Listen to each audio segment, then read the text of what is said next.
Tol, ano na? Kasiyahan mo lang, laro lang. Ayoko sa Canada. Ayoko!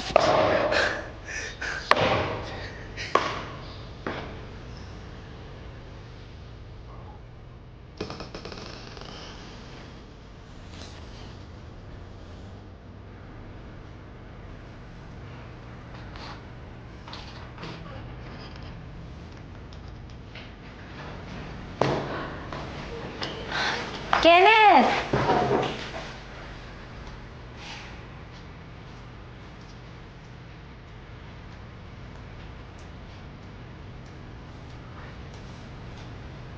Baka nabigla lang yung bata.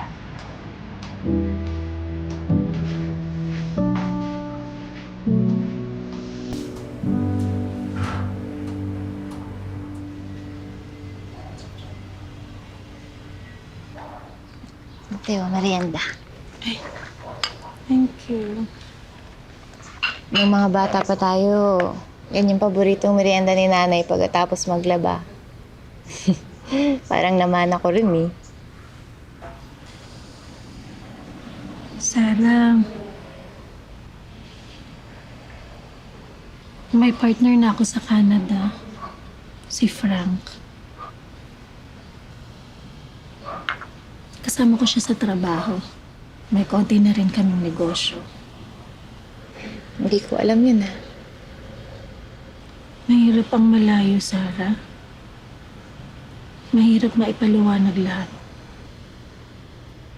Kaya ba gusto mo isama si Kenneth? Siya na lang ang kulang. Pero iiwan niya ba talaga ako dito? Sarah, Gusto ko kumontra. Pero sino naman ako? Ikaw yung nanay eh. Hindi ako. Ganon kasimple. Mula nang umalis ka, ate, siya na ang naging pamilya ko.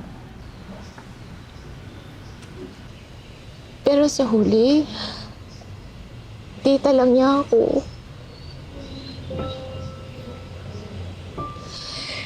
Takot na takot ako mag-asawa noon.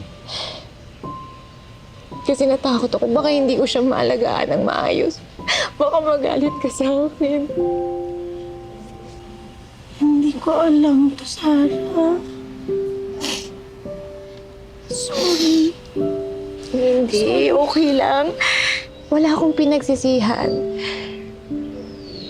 Minahal ko si Kenneth. Kahit hindi ko alam kung paano maging ina, pinilit ko lang, ate. Sorry. Okay lang. Ganyan lang talaga yung batang yan.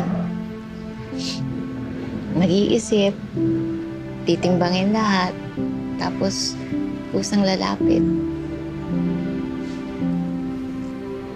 Malalim yung anak mo. Kilalang kilala mo talaga ang anak ko, no?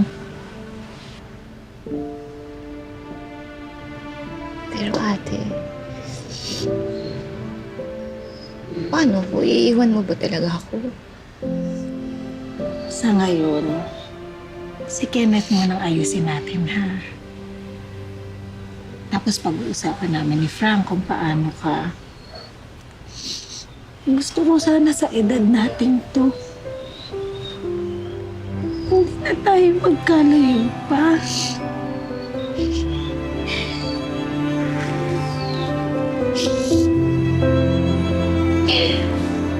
Alam mo, ate, yun lang ang mahalaga sa akin. Na iniisip pa rin natin yung isa't isa. Yun lang. Yun lang talaga.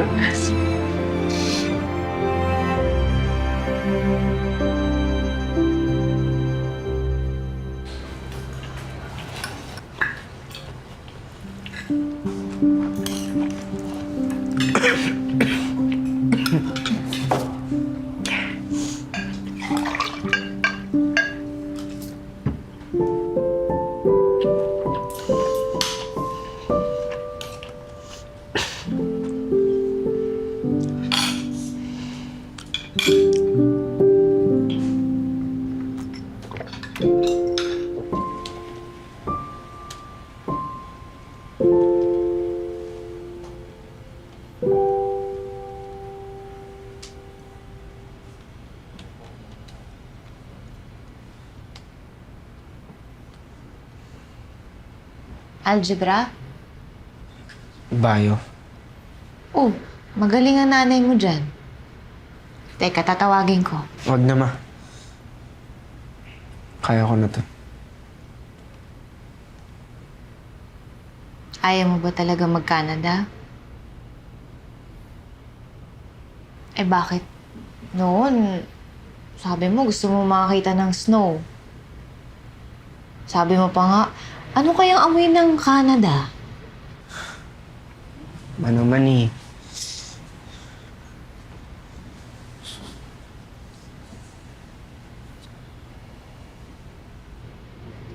Nasasaktan ng nanay mo. Kasi iniisip niya na hindi mo siya gusto. Ayaw mo sa kanya. Hindi ba siya yung may ayaw sa akin? Eh, isasama ka nga sa Canada eh. Yun ba yung ayaw? Na, di ba, akala ni nanay hindi siya magkakasawa. Tapos, nakilala niya yung tatay ko. Pero niloko lang pala siya ng tatay ko.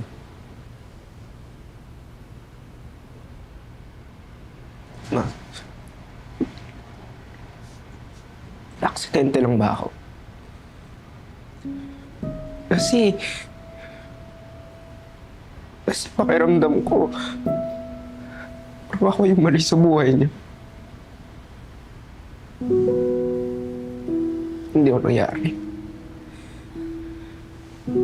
Kahit hindi niya sabihin mo. Parang ako yung nalalabasan ng pagkakamali niya. Kaya siguro pinipili niya na malayo at hindi ako makita. Kaya iniisip ko na baka ayaw niya sa akin eh. O baka kaya gusto niya ako sama sa Canada. Kasi ayaw niya na bumalik dito. Kasi baka abala lang ako sa trabaho niya. Ay, ang pinagsasabi mo. Hindi ganon, Kenneth. Tatanggalin mo sa isip mo yan. Hindi, anak. Hindi. Nay, nagkikilty kasi ako.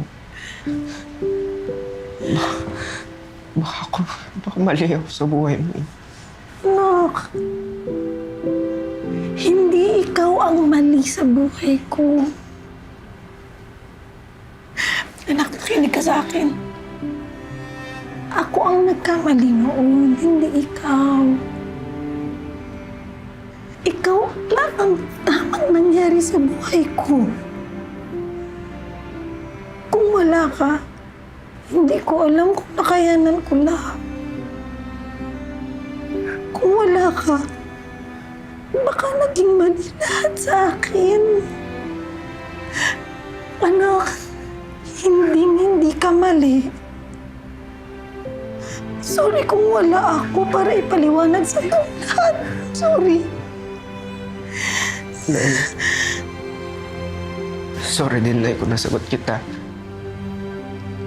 Gusto ko naman kasi pumunta ng Canada. Gusto ko naman sumama, pero naguguluhan lang kasi ako, Nay. Anak, okay lang. Andito lang si nanay, ha? Nandito lang ako.